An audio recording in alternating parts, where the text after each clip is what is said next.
Recently, I banned the export of timber.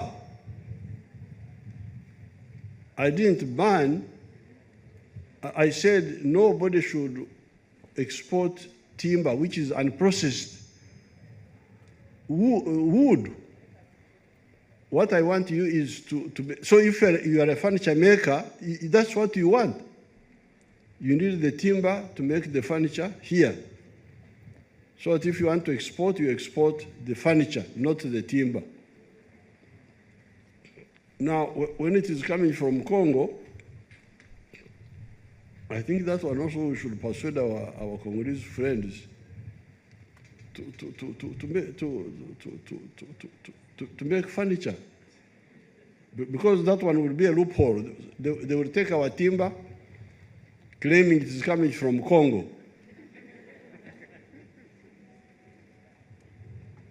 That lack of vision is what I cannot support. That State House, which we built in 2007, the furniture there is all imported. Can you imagine? That's how I called the controller who was there at that time. How can we sit on imported furniture here in Uganda? You don't make a plane, you don't make a computer, you don't make a dagara, you can't even make furniture. What sort of people are these? Eh? Then they say we are experts, we are this. Experts of what? Of ignorance? So that's why I cannot support the export of timber to disturb our journey. Then you have the civil servants. Civil servants, and for them they are Bamlia Biengede. They just eat the little that is there. No capacity to add anything, just eat akaliwo. It's very high. When you export and process raw materials, instead of finished products, you are losing a lot of money. Then you have Auditor General. The Auditor General is auditing. Why don't you audit this value which is lost? Why have you never reported it?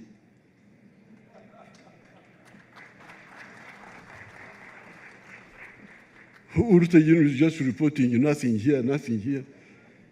It's really so annoying. So annoying, you almost want to, our background, the other side, before we came to put on ties. It's so annoying. What are you auditing? You are losing. When you export unprocessed coffee, you get $2.5 a kilo. That same kilo, if you add value to it a bit more, you need a bit more to get the same kilo. But you end up, you earn about $40. And you are losing that every year. And that's no problem. No problem to Auditor General.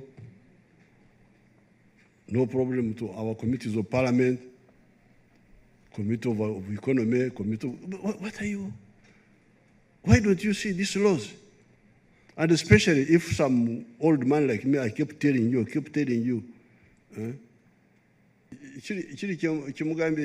raw material, intermediate product. I thought that was clear, that raw material would be the one to come in at 0%. Zero tax. Intermediate product, 10%. But that is if we are not making them here ourselves.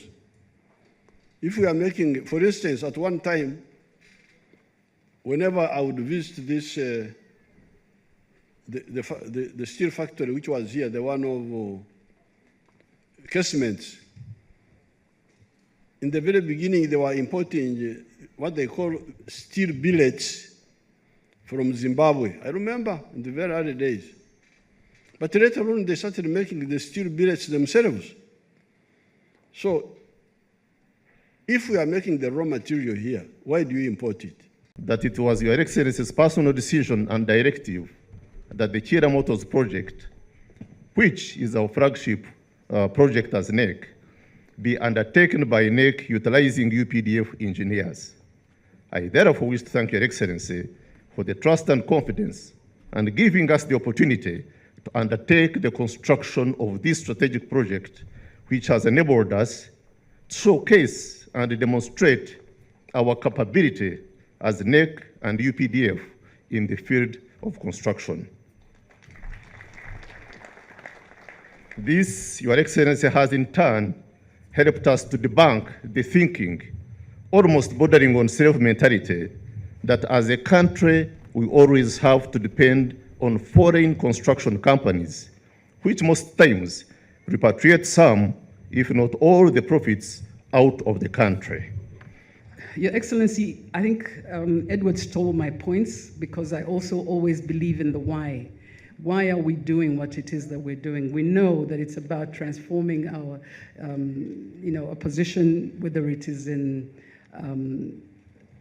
environment, the advantages that he talked about on supply chain. But I think the biggest one that we all look at is jobs. We need jobs for all of our graduates, or a lot of the people on this continent need jobs. And my vice chairman is going to talk about some of the challenges and perhaps some of the resolutions that we came up with yesterday, because we did have a really robust discussion yesterday. But I'm going to talk about, for Your Excellency. The first one is on the job creations. We say we want job creation, but the National Planning Authority has assessed that we actually do not have 80% of the type of jobs the type of people who are going to take up these jobs are not available. Now, this is alarming. Now, the question is, if we want to build a new industry, we need to have the people who are able to run these businesses and able to run the development that we have. So to us as industry people, we're saying that there has to be a linkage between universities and the private sector for our needs. That is still lacking, and if we're going to take the e-mobility as a way of developing our country, we really need to look at that. For that, therefore, Your Excellency, we thank you for your consistent commitment and resolve, sparing decades to promote industrialization. Your Excellency, when you created the PCF in 2021, you directed us to convene biannual fora to listen to the business CEOs and address their challenges. In the last 3 retreats, which my chairman has already mentioned, the private sector raised a number of issues, some of them of policy nature, others operational. I need to report, Your Excellency, that we have addressed most of the issues they raised. I'll mention a few of them here. First one, enforcement of local content. The Ministry of Finance, Planning and Economic Development has used the Budget Call Circular, which is a powerful policy guide in the government, to direct accounting officers to implement local content in line with the law. As a result, the share of local content in the value of government contracts has increased from 51% in 2020-21 to 77% in 2022-23. We particularly talked about scholarships. Your Excellency, we request you that any government scholarship goes into areas that we cannot attain in our country. scholarships to teach business, to teach accounting, to teach, those are things we can ably handle in our country. But the fourth industrial revolution has come. Those are the things we want our students to go and study, like you did for the oil industry.